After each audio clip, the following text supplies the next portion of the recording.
There we are. Well, good morning. Welcome everyone to our 7th Generation Interfaith Coalition for Responsible Investment quarterly webinar, Fossil Fuels, Engage or Divest. It's Friday the 13th in the year 2020. I'm not superstitious, but I am little stitious, shall we say. We'll go to our next slide and kind of show a little of our lay of the land here. All the participants will be in listen-only mode until the Q&A sections. We'll have those interspersed after each of our speakers, just because some of the themes are different, and we'll have some time at the end for more common questions. We'll also, after this, make available the recording and the slides, as well as posting all this on our website. We're so delighted to have you with us this morning on this really important theme. Frank, if you'll move us one more. So just to look at our itinerary, where we're going today, we're going to talk a little bit about the current moment, what it is we're living in addition to Friday the 13th. We will do an overview of the Task Force for Climate-Related Disclosures. We'll look at the Climate Action 100+ initiative, and we'll look at a province's path to divestment. And Frank, if you'll move us another. We have with us especially 3 companions in this conversation today. We have Rob Berridge, we have Morgan LaManna, and we have Father Peter Bisson.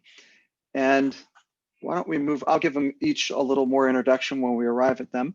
But looking at this first portion then, looking at the current moment, we'll begin with a reflection.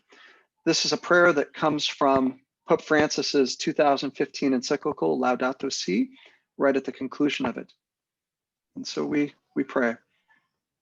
All-powerful God, you are present in the whole universe and in the smallest of your creatures. You embrace with your tenderness all that exists. Pour out upon us the power of your love, that we may protect life and beauty.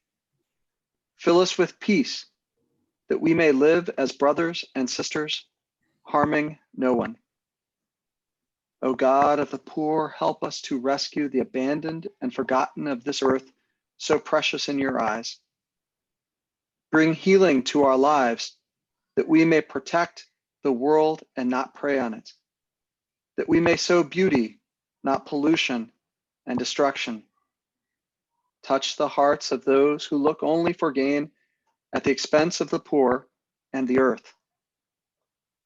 Teach us to discover the worth of each thing, to be filled with awe and contemplation, to recognize that we are profoundly united with every creature as we journey towards your infinite light. We thank you for being with us each day. Encourage us, we pray, in our struggle for justice, love, and peace. Amen. And Frank, if you'll move to our next slide here. So our current moment, it is Friday the 13th. The year 2020 has been an unprecedented time, with COVID-19 impacting nearly every aspect of our lives. At the same time, scientists tell us that we are in a critical decade for lowering carbon emissions. The COVID-19 pandemic and racial justice concerns may have overshadowed the climate crisis in the news for much of this year, but SGI members continue to engage companies to address the risks and opportunities of the warming planet. In the process, we and our allies have racked up some big wins, with shareholder proposals garnering record levels of support, and many companies from every sector pledging to zero out their carbon footprint. The 2020 election is decided, but as a country, we remain divided. We have a president who will re-enter the Paris Climate Accord on day 1, and who will likely pursue aggressive regulations and policy toward curbing carbon emissions. However, such efforts will likely be without additional teeth from an act passed by Congress. Meanwhile, our corporate engagements continue to step up in urgency, and we find a growing set of expectations from large asset managers like BlackRock and State Street, who have said that they will vote for resolutions and they'll vote against board directors who fail to heed the risk of the climate crisis. The rising temperature of our common home assures greater frequency and or greater intensity of climate-related events, fires, storms, climate refugees, to name but three. These signs of the times compel us to be active with respect to our impact on climate, and for us especially, the impact of our portfolios. Even the large asset managers can no longer afford to be hands-off on these matters. We firmly believe that the pathways are closing, and today we'll talk about two of them: engagement and divestment. We'll hear from our partners at Ceres about a disclosure framework that is growing in global acceptance, the Task Force for Climate-Related Disclosures. And secondly, about the Climate Action 100 Plus, a global investor engagement campaign targeting companies accounting for 2/3 of global industrial emissions. SGI members participate in CA 100 Plus engagements with WC Energies, Xcel Energy, Walmart, ExxonMobil, Valero, and Chevron. And finally, we'll hear how the Jesuits of Canada took a different path shortly after Laudato Si to divest from fossil fuels. If you take away anything from today's webinar, I hope it is this: in these times, we cannot afford passivity.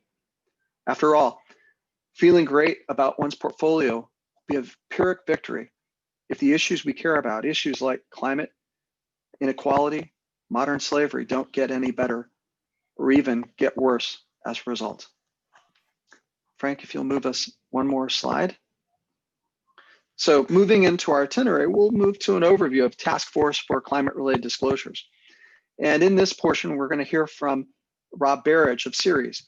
Ceres, one of our key collaborative partners, is a sustainability nonprofit organization working with the most influential investors and companies to build leadership and drive solutions throughout the economy.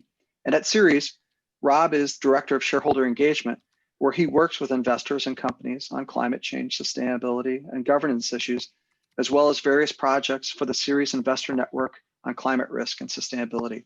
Rob, I'll pass it to you. Thanks so much, Chris. And it's been such a pleasure over the years working with Seventh Generation and Father Mike, and then Frank, and I've learned so much from Frank and now Chris. So just thank you so much for your partnership. We're getting a lot done together. So I wanted to share some information about this really important, powerful initiative that I think could be really helpful for your engagements with companies. It's called the Task Force for Climate-Related Financial Disclosure. And the TCFD, one of the things that makes it so special is the wide variety and influence of the organizations that back it. So you see here the G20 finance ministers. So I had to remind myself and look it up. The G20 is 20 countries that account for 80% of global trade.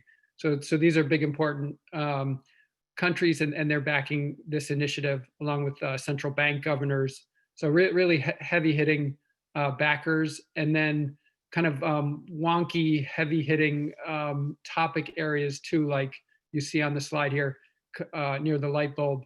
They're very concerned about credit, bank lending, credit, that type of thing, and insurance underwriting decisions.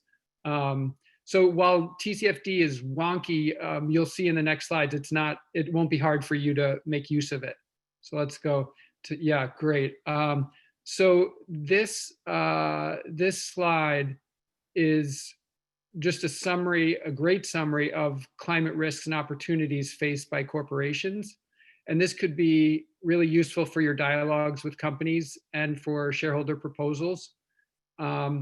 Regulatory risks and reputational risks over on the left there are two of the risk categories that we've worked on together the most. Technology risks are things like, the risk of new technologies substituting for existing ones, EVs substituting for gasoline engines, that type of thing. Market risks are similar, changing consumer sentiment, and that type of thing. And then the opportunities list, I think, is probably most useful for you in your dialogues with companies. It can be woven into shareholder proposals to some degree, but really great for companies to know that there are not only risks and pain points from climate change, but a lot of great benefits for them if they can make the transition, business benefits, opportunities for them to do better in their business if they make the transition. The material in the middle of the slide, I don't think is all that relevant for this group. So I think we could move to the next slide. Okay, so this is kind of the heart of it. And this is where this big kind of complicated, powerful initiative gets kind of simple and useful. So these will be familiar to many of you who do corporate engagement. So basically TCFD is asking for disclosure around these topic areas. So governance, tell us company, what you're doing in terms of governing these climate related risks. What is your strategy? How are you managing risks? And then what are your targets? So very bread and butter, basic things. And then the next slide shows us details, useful details about each of those. So, you could almost use this as a template for an outline for a shareholder proposal, for a dialogue with the company, on governance, describe the board's oversight of climate-related risks and opportunities. What is management doing to assess these things and following the board's lead on governance? In terms of strategy, the letter C there is the familiar 2-degree scenario or lower. What does your business look like in a 2-degree scenario when we really start reducing emissions dramatically? Are you well positioned for that or not? Investors need to know that. Risk management kind of speaks for itself. What are you doing to manage risk? This might be, what is your transition plan? That phrase comes up in shareholder proposals and dialogues. And then we have the all important metrics and targets. And so without metrics and targets, greenhouse gas reduction goals, essentially, there's no easy way for investors to understand what is the totality of the company's various initiatives. They'll tell you, oh, we're changing light bulbs in 45 of our buildings. Okay, but how is this getting you to, along with other things you're doing, how is this getting you to reduce emissions in the future? Without that goal setting, there's no easy way for us to know what their ambition overall is and how they're going to hold themselves accountable. And then the metrics is just disclosing what your emissions are so you can see how you're doing against those goals. And then this last slide, I'm not sure that the history of TCFD is all that important for our purposes. But this, I just wanted to, point out and reiterate that TCFD offers you really nice set of guidelines and tools for engagement, which is backed by a massive number of financial players and even corporations. I mean, Glass Lewis, for example, the proxy advisory firm, is a backer of TCFD. It's a who's who, the reinsurers, so there's 1,500 of these, and they're incredibly powerful. Like the accounting firms are backing it. The assets under management of these organizations, 150 trillion. I think that's close to like the total global AUM. I'm not sure what that is. It's probably 175 or 200 or something like that. So yeah, just to summarize, great guidelines, highly useful, great backing of all these institutions. And then we've got some model shareholder proposals that have been used over the years on TCFD. I think there's going to be maybe a new one that we might be able to share for 2020 that some investors in CA100 Plus have been working on. So if you are interested in shareholder proposals related to TCFD, you can do a pure TCFD proposal, or you could weave TCFD into your existing proposals. And so maybe, yeah, I'll leave it at that and see if there's any questions I can try to answer. So Frank will set it up so you can unmute yourself if you have. Oh, go ahead, Frank. You can unmute yourself to ask a question, so please feel free. I'll maybe start, Rob, with a quickie. Many large asset owners are keyed into TCFD now. And so companies are starting to write climate scenarios, climate impact statements, their CSR reports, and they say they're TFCD aligned. What does that exactly mean? And does that mean the same thing for all companies? The disclosure issued by the companies being TCFD aligned? Yes, they claim they're TCFD aligned, but they vary quite a bit. Yeah, I mean, to me, that just means that they're following the guidelines. And so, you know, we helped New York State Common file with Martin Marietta, and Martin Marietta has a sustainability report, and they weave in a few elements of TCFD. They haven't quite gotten to the overall GHG goals.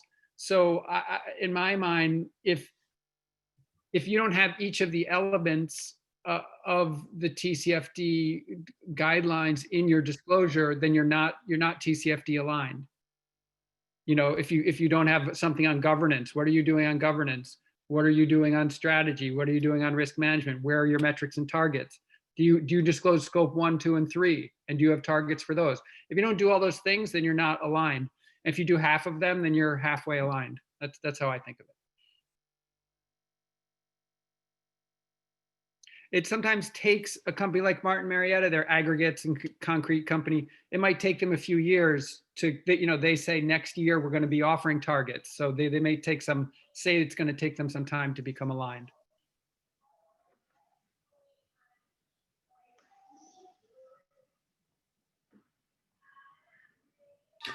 Other questions? I have a question. This is Ann Roberts with Dana Investment Advisors. Rob, do you have, can you estimate the number, you know, maybe the percentage of companies that are TCFD aligned, or at least taking steps towards that? Is it a vast minority, or what would you say? I wanted to research that before this call, and I didn't get the time to do it. They have annual reports on the TCFD website, and so I think those answers are available, but I don't have them in my mind. Hopefully they're telling us how many companies are disclosing according to TCFD. Thanks. And I think if a company discloses, completes the whole CDP framework, CDP is aligned with TCFD. So they will have Oh, that's a good point. answered all those questions. Yeah. Yeah, it's really rough when we have multiple sets of guidelines and they're not working together. So that's really great that CDP and TCFD are working together. And I think there's pretty strong alignment between CA 100 plus, what CA 100 plus is asking for, and what TCFD is asking for. Right. Yeah. The climate action benchmark will say which companies are in line with TCFD in their disclosure, but it's only 160 companies that will be assessed. For CA 100 plus. For CA 100 plus, yeah, exactly. So some companies could be in their sustainability reports aligned with TCFD, but that's where that's harder to track, I guess.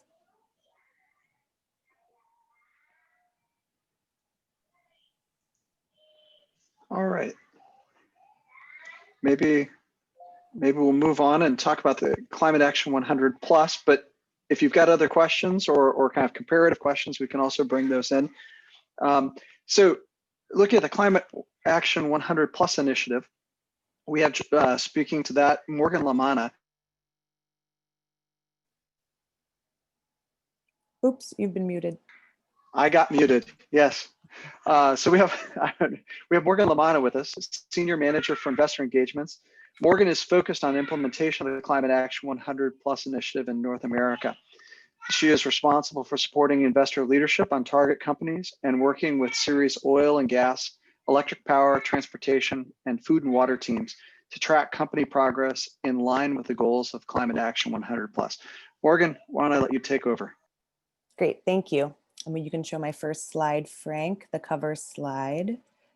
I want to talk about all these logos here just for a second to say the Climate Action 100 Plus is a global initiative. It's a partnership of 5 organizations, including Ceres, where I work, which covers the North American focus companies and engagements. But it's also in partnership with investor networks in Asia, Australia, Europe, and the PRI. I used to work at the European Investor Network. And so there's a long history, I know, of collaboration between investors, faith-based investors, I know through ICCR, and otherwise engagements on companies. But with Climate Action 100 Plus, it was a big game changer in terms of the focus company engagements, really having global investors on all of these 160 companies that we engage. Next slide, please. So this is the basic overview. Climate Action engages 160 companies, which I'll talk about, which are in 33 markets across the world. And these account for 2/3 of global emissions. There's over 500 investor signatories now. So it's an investor-led initiative. Investors developed the agenda representing 47 trillion. So see, we're about 1/3 of the TCFD, but growing. And I want to say just, I think since the topic today is engagement and divestment, engagement, climate action is an initiative to engage companies. But, the investors that participate, there could be active managers, passive managers, faith-based investors, pension funds, treasurers. It's a really mixed group of investors. So a lot of them are making buy-sell decisions based on information that they get, based on the engagements. And we have seen lots of investors leave engagements because they've determined companies are too risky and they've been selling them. So we might not hear about it as much in terms of, symbolic divestment. But I think you can see that investors are making decisions based on this in terms of their equities, fixed income. So there's really a lot changing. Just on the right side of the slide, there's the Climate Action Progress Report from last year. You can see on the website, as Chris says, there's companies in every sector now that have made net zero target commitments. So there's a lot of case studies there, and we'll be putting out the next report in December of this year. Next slide. So this is just a bit to represent the companies. They were assessed, the focus companies, on their scope 1, 2, and 3 emissions. So it includes the products, oil companies, products. It includes, cars for automotive companies. But there are other sectors, including, food and beverage, other industrials, and they're diverse kind of throughout the globe. Really, the kind of genesis of the focus list was several years ago. In 2015, around the time of the Paris Agreement, there was a call for investors to do a carbon footprint of their portfolio called the Montreal Pledge. And when CalPERS did this exercise, they found about 80% of their emissions were in 200 companies. So they thought, if we could work together across, investors, get a lot of shareholders in these 200 companies, we could help them make a transition that would be, smooth transition for their economies that they're in, for the employees that they have. And that was the goal. We can go to the next slide. So there's 3 pillars to the climate action agenda. Implement a strong governance framework. This is really the theory of change, that boards need to hold management accountable for addressing climate risk, for making this transition, for being responsible in public policy that supports the transition, and really hold those directors accountable. I think what's really kind of different from previous initiatives that this kind of evolved from is that there's really the focus on taking action to reduce emissions. So the main ask is to set targets, demonstrate how they're going to be met.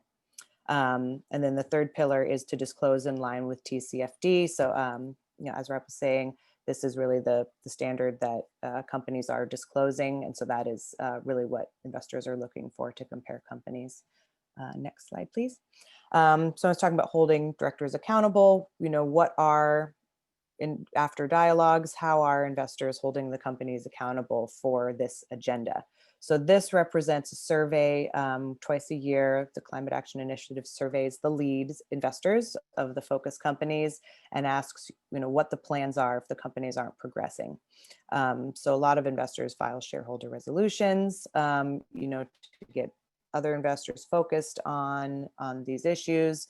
Letters, sometimes there's opportunities for other investors to sign on letters to the CEO and board. As we know, shareholder resolutions can't always ask everything that investors are focused on, especially when it comes around, actually making changes in their business.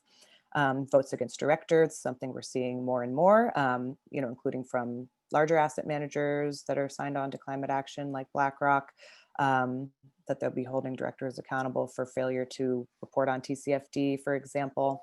And then this last one, vote on company transition plan. This is a strategy that they're looking at in Europe, where I think they can be a little bit more prescriptive in the AGM. Next slide, please. So as I mentioned just earlier, there's a net zero company benchmark. So this is how we're actually going to be tracking the progress, comparing companies against their peers on the climate action agenda, and holding the companies accountable. So there's 10 indicators. These were developed by a group of around 50 of the investors that are signed on to climate action, along with the Transitions Pathway Initiative, and FTSE Russell will be doing the assessment. So it will come all from publicly disclosed data. And what we're looking at really is, the first one is there a net zero target across scopes 1, 2, and 3? But how is the company showing that they are making progress towards this target through strategy, through investment, reducing investment in high carbon assets, increasing investment in low carbon assets, as well as what they're doing on policy, TCFD, governance, and just transition. That's one that won't be in the next, the benchmark's going to come out in February 2021. There will be assessments of all the companies that will be publicly available. We're in the process now where companies will be able to see their assessments before they go public. If there's any additional commitments publicly that they can make at that time, that will factor in. So this is a key moment for the engagements that are happening with the companies. Unfortunately, there isn't enough disclosure right now in just transition. I know, investors are working together through ICCR as well to make set expectations about what good just transition reporting looks like. So this is something we're looking forward to in the second iteration, to be able to have enough data as more companies start to report. Next slide, please. So again, once the benchmark data is public, we hope not just the investors who are engaging the company, but all investors, asset managers will be able to use this to inform their voting decisions. Every year Climate Action flags a number of resolutions that are filed by the investor groups that focus companies, and does a roadshow, works with the largest asset managers to present to them, where companies are failing to engage, where there's been governance failures. So having a third party reference, like TCFD, SASB, now the Climate Action Benchmark, will help inform that.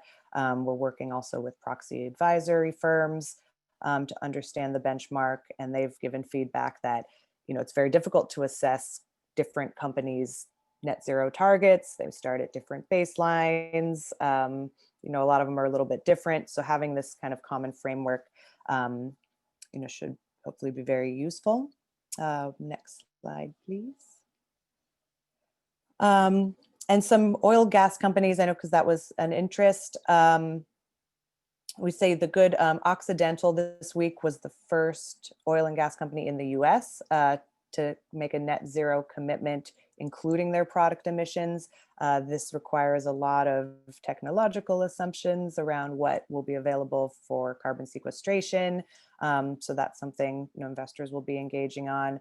ConocoPhillips, through regular engagement over the years, has really been talking about stopping to new development of new oil resources. Haven't made a net zero target, but are kind of making commitments to assess the carbon risk of new investments. Marathon Petroleum, I hate to say that it's a good one because they're one of the worst ones in policy. The worst, I think, in environmental racism around pollution near their plants. But there's been a dialogue from the Presbyterian Church, which has shown a lot of progress as they've gotten a new CEO, talking about settling with neighboring communities, but also really talking about setting targets and taking the climate agenda more seriously. And they have, after a long time, agreed to dialogue with investors. Chevron, one that investors are really working on with regular meetings with the board, CEO. In terms of the refiners and pipeline sector, it's really challenging setting out what does a 2-degree world look like for those sectors.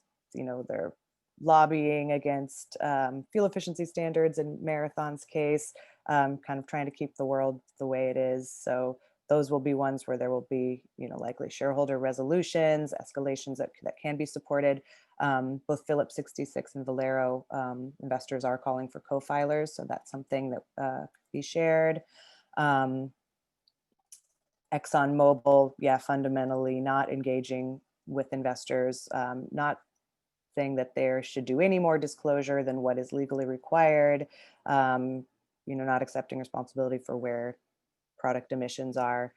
So I think that's one that we see, year in, year out, really a need for a change. So I think in the appendix in the deck was sent out, there are some other examples from Europe. I'll stop there.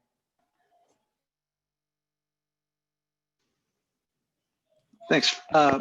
Frank has unmuted, or has allowed everybody to unmute themselves, and so we can ask questions of Morgan. When you mentioned about trying to keep the world the way it is, it recalled for me, there was an interview done with a gentleman back in the 60s who was one of the people who bussed the kids in during the time of trying to break down segregation in the country, and up in Roxbury, Massachusetts area, and underwent a certain amount of personal risk in doing so, and was asked, though, why do you do it? He said, well, you're either working to make the world better or working to keep it the way it is. And so he made that particular choice.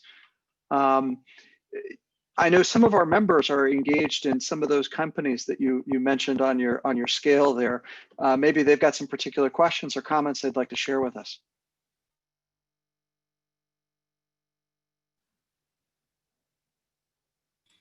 Maybe I'll jump in to start the discussion. Morgan, you mentioned the escalation strategy at Exxon, who has kind of shut down meaningful engagement. They claim they have engagement. The question is it meaningful?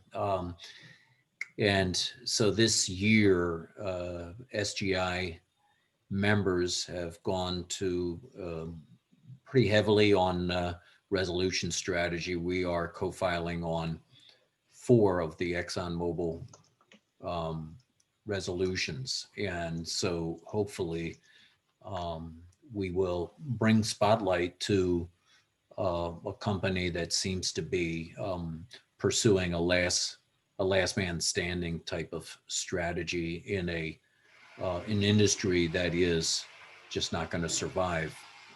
So let's see how that plays out. But my question is, do you feel, with this divestment movement, which Father Peter will speak to in a minute, do you feel the CA 100 effort has made sufficient progress that kind of proves the point that engagement works? It's an interesting question. And I was just thinking, as you're talking about Exxon, they've lost so much value that they came out of, was it the Dow? So, investors could start automatically divesting from them if they hold index funds, that Exxon is no longer in that index. But I think that's not the best case scenario for a company just to lose sudden value. Pension funds lose a lot of money. People are losing their jobs, so I think, in a sense, we need the companies to make smooth change, and I think they're probably seeing companies sell them or investors sell them, and they're probably worried about that. Maybe I'm not answering the question. I think we are seeing a lot of company ambition, which, the goal of these net zero targets is to show regulators, to show, the market that the direction is moving this way. But I think, we all have to do it together. Morgan, I'm Sister Nora. I do a lot of work with Chevron, and the Chevron issue with regard to human rights, and certainly with environmental justice and racial justice. And there has been so much resistance because they don't seem to understand the importance of where they are in the community. And what do you see as their progress in Climate 100? Thank you, not Sister saying Nora. enough. Yeah, right. I mean, with regard to that environmental justice, I think it's, unfortunate within kind of big investor coalitions that's seen as, maybe radical or something that's not part of the business agenda. And I think that's really unfortunate. And we need a revolution now in changing that. So that's where I've seen, with this just transition dialogue, this is an opportunity to talk about human rights, and that shouldn't be a separate issue to talk about racism. We're talking about human rights. If it's a just transition into the future, if there were historical injustices, I don't know why we'd be separating those two things. But I can't say, if that's been part of the agenda already, only that, I hope it is part of the agenda going forward with Chevron. Thank you. Sister Nora, great question. And what I think it highlights for me is the need for parallel and coordinated engagements, right?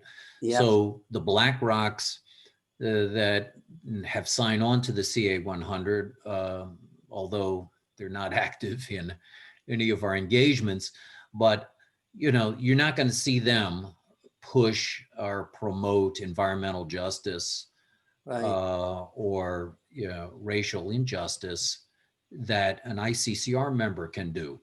So although just transition is on the agenda for the CA 100, they cannot have the prophetic voice that you can. And so it just reminds me that some people call it the stereo effect or whatever, but a strategy with different voices, but asking the same kind of questions. But certainly you can ask that question differently than BlackRock. Sure. Yes, it's very good. And I might be out of order here too. I was wondering, we see some good things with Shell, and I've seen that being promoted. That's not where I stand. Morgan, do you have any comment on Shell? Yeah, so, a large group of Shell's Dutch institutional investors engaging with climate action have got them to make a lot of progress on their lobbying disclosures. They've even, I think, left at least one trade association, and their targets. Shell has gotten to the point they said, we can't commit to any more until our clients do. So what their next phase is engaging with the airline industry, transportation industry, shipping, on how they can reduce emissions. So I think this is where, we'd like to see the oil sector go as well, as ask them, how are you taking an active role in, setting out what sector decarbonization pathways. And again, it has to work with regulators and But my others in big their supply question chain. there Yeah. then is this: how can Shell get, from what I've seen, such positive response when they are building oil crackers or gas crackers, and massive ones that add to tremendous CO2, methane, and environmental degradation? We see it in Pennsylvania. So I don't quite understand why that part hasn't seemed to affect where they stand. Yeah, and I know Shell, the Arctic drilling too, there was a focus a lot on Right. how did that fit in. And I think we see that with Chevron, buying Noble Energy, Occidental buying Anadarko as they make these commitments. And then, how is what they're doing aligned with that? So that is really where we want to start seeing benchmarking actually assess how they're lining up with their commitments. Carbon Tracker also does great work on that. So I know that's, investors are calling them on that a lot more. And, you know, I think new work too, to look at their accounting assumptions, because, you know, what companies are doing, you know, borders on criminal if they're saying, you know, one thing in their sustainability report and then obviously not accounting for that with the assets that they're buying. Good, thank you, Morgan. Yeah, thank you.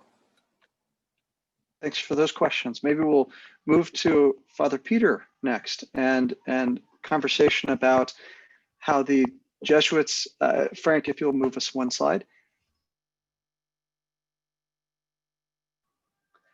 how the Jesuits in Canada have created a pathway, if you will, for a province choosing to divest. Father Peter Bisson, SJ, is a Jesuit priest in the Canadian Jesuit province. He's based in Ottawa and currently serves as the assistant to the Jesuit Provincial for Justice, Ecology, and Indigenous Relations, which means he animates and supports the justice work of the Jesuits in Canada with a special emphasis on reconciliation and right relations with Indigenous people. Not too long ago, there was more than one province in Canada, and Father Peter actually was the one responsible for guiding those provinces as they came together. So with that, I'll pass it to Father Peter. Thank you, Chris. Good morning, everyone. It's really good to be with you all today. I'm just going to tell you the story. So our socially responsible investment policy, which basically has ecological, social, and governance criteria, it had its roots in the 1970s, but our current policy of divestment and reinvestment began in 2014 among the Jesuits of English Canada. As Chris just said, the Jesuits at the time were still organized into two groups or provinces, English Canada and French Canada, and in 2018 we became one group, the Jesuits of Canada. So I was provincial of the Jesuits of English Canada from 2012 until 2018. So in 2014, many people in our social justice sector, including myself, were wanting our investment policy to reflect our apostolic values better. A lot of other religious orders in Canada and churches, especially Protestant ones, were already moving in this direction. And Pope Francis's recent encyclical Laudato Si and our own ecological advocacy heightened the stimulus for us to move in this direction.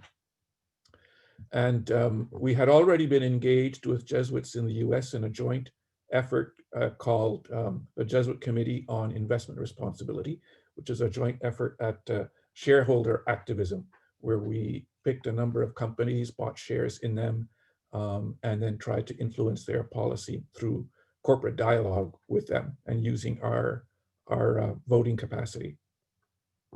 So in 2014, then we set up a subcommittee of our finance committee to prepare a draft policy of socially responsible investment. So to redo our entire investment policy.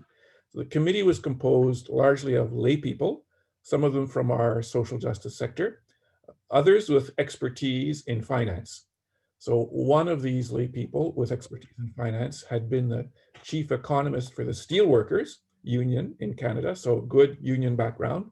And he'd also been Assistant Deputy Minister of Finance for the Government of Ontario when it had a Social Democrat government.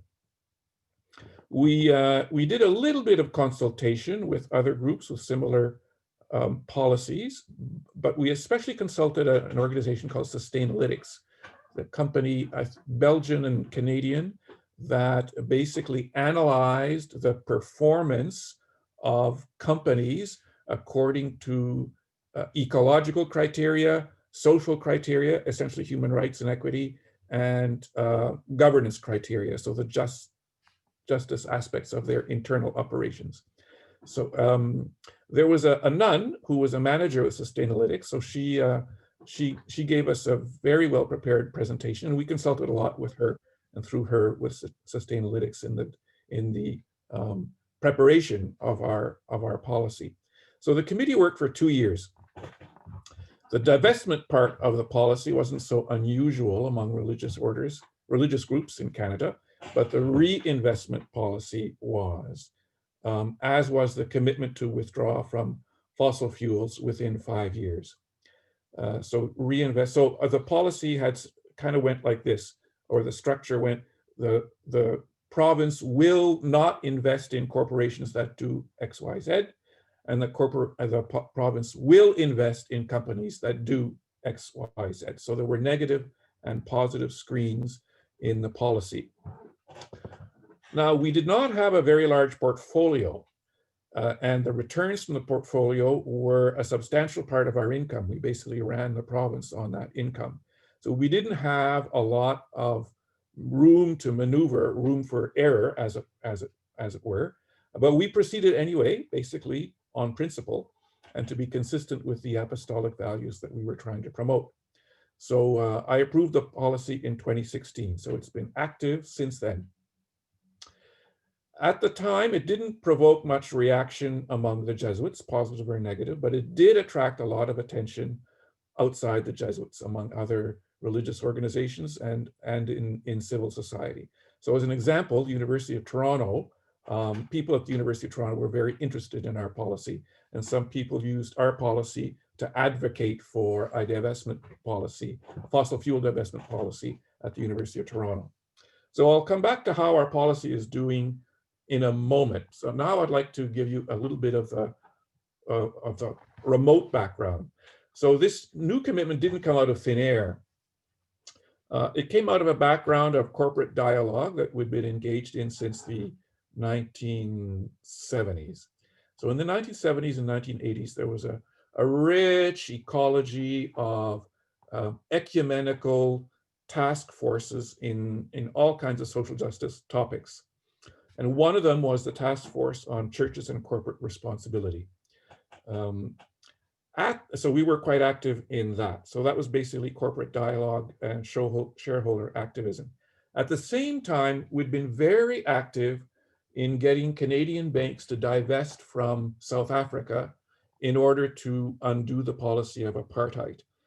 This campaign was effective, actually. So all the Canadian banks did end up divesting from South Africa, not only because of Jesuit advocacy, but because of all of the advocacy that was happening at the same time. So I'll digress here and tell you a story. So I was a novice at the time. This was 83 to 85, and I was working in our social justice center in Toronto. So one of the Jesuits in my community was the main person involved in the anti-apartheid work and the shareholder activism. So I remember one day he was preparing to go to some board meeting. It was no doubt one of the big national banks. And I knew he was nervous because of the kind of breakfast he was having. It was a massive power breakfast of eggs, tons of eggs, donuts, we're Canadians after all, donuts, liters and liters of coffee, and cigarettes. He must have smoked like 5 cigarettes that morning. So he was all charged up and ready to go. So we learned a lot from basically these 2 decades of the experience of the South Africa campaign, and also from the by collaborating with the task force on churches and corporate responsibility. So that's the background really that led us to to want to have such a policy in 2014 and to finally approve one in 2016. And it's completely integrated into our investment policy. It's not a separate policy. So how are we doing now? So we gave ourselves 5 years or our investment managers 5 years to divest from fossil fuels. So that took us to 2021. So right now we're completely divested a year early.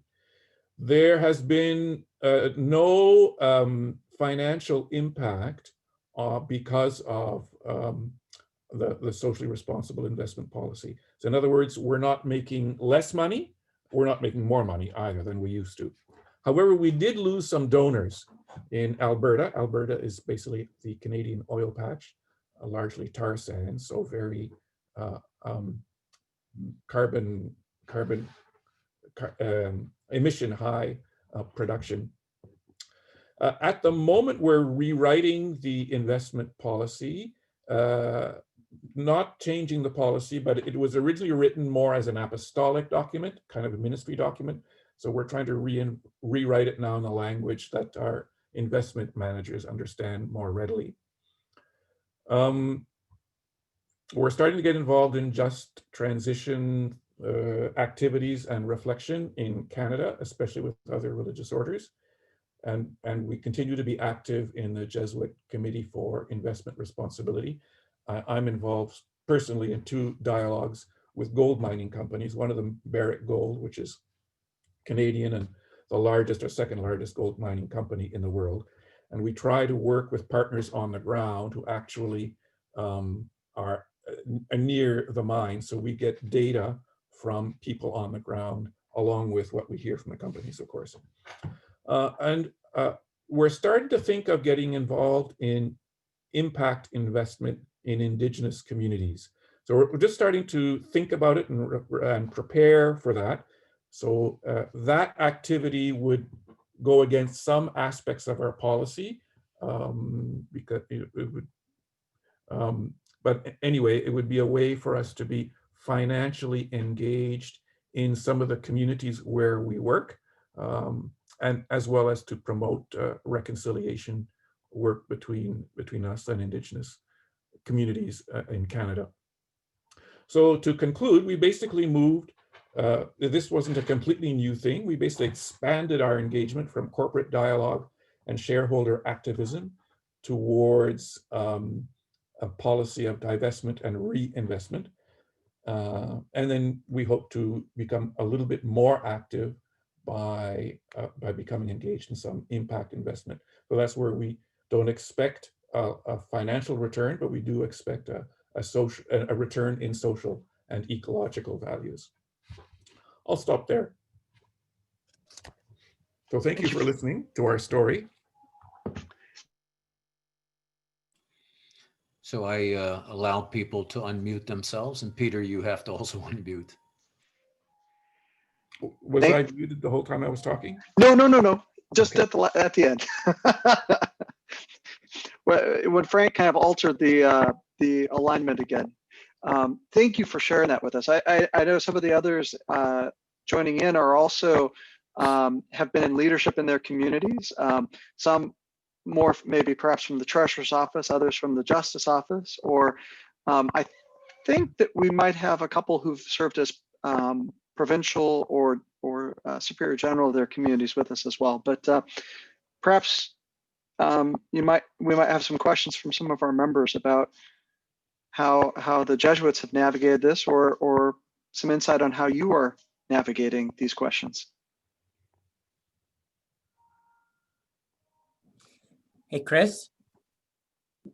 Please, John. Hey, thank you. And thanks, Father Peter.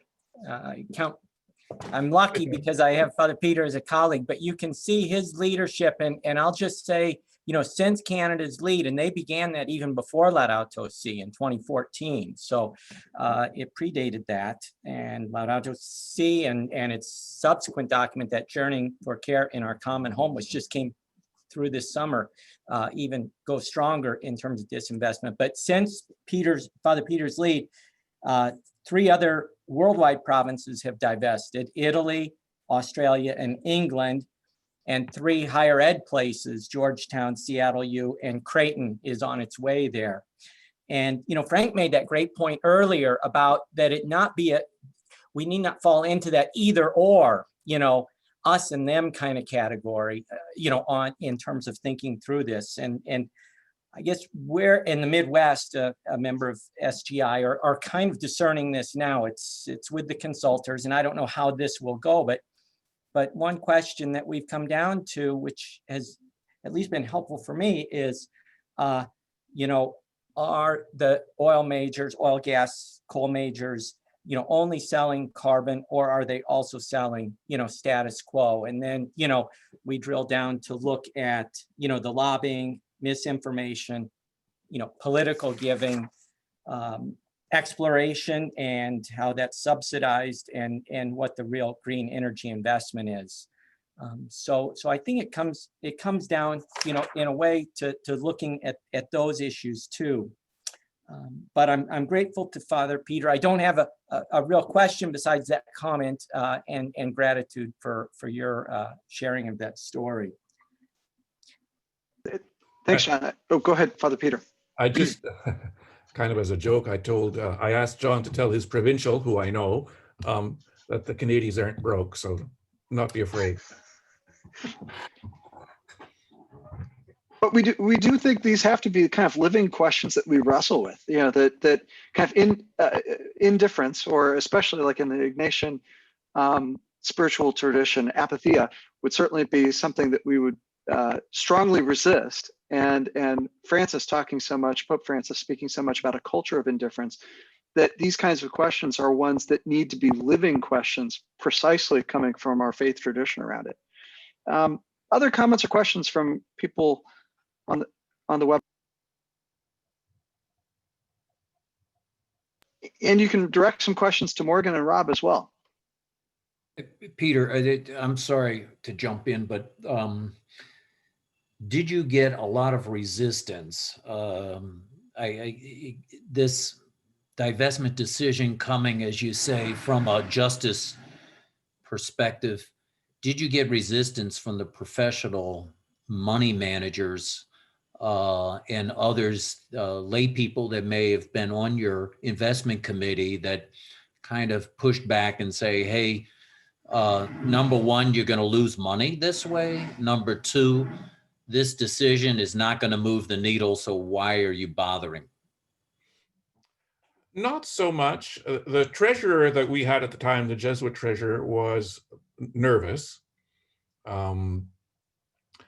But the lay people on the committee, maybe one was nervous in the way that you describe, but the others were not, especially the one who had been the chief economist for the steelworkers. Nor did we get much pushback from the Jesuits in the province either. I suppose Many Oh, go were ahead. pleased that we had moved in that direction. I suppose there's a parallel even when we've engaged utility companies and asked them to make a net zero pledge. You know, even if the technology is not there yet, they've got to be daring and take those kinds of risks to achieve the sorts of outcomes we're seeking. That there is a certain amount of courage involved for those companies, as much as kind of the courage involved in saying, well, you know, we might lose donors over this. We may lose people from Alberta who've been supporting our missions. So I think that we're called to a courage as faith-based investors, not unlike that we call for in these companies to take bold steps around these issues. We're at the top of the hour, actually. And so maybe we'll just again offer our thanks both to all those who've come to join us today. And Rob's got a good question there, or a good comment there in the chat, by the way, just so you make sure you take a look at that. We want to thank all of you who attended today. We also want to thank our companions in this conversation. We've got their email addresses for you there. We will send out a slide deck. We'll send out also the recording, which will be posted on YouTube, and we'll send out an evaluation through SurveyMonkey, because your feedback on these webinars really helps us continue to improve what it is we share with you and with our members. And I guess with that, just again to say thank you. May it be a fortuitous Friday the 13th for us all, and may all of our efforts be working to make the world a better and more sustainable place for planet and for people, rather than working just simply to keep it the same, right? With that, have a great day.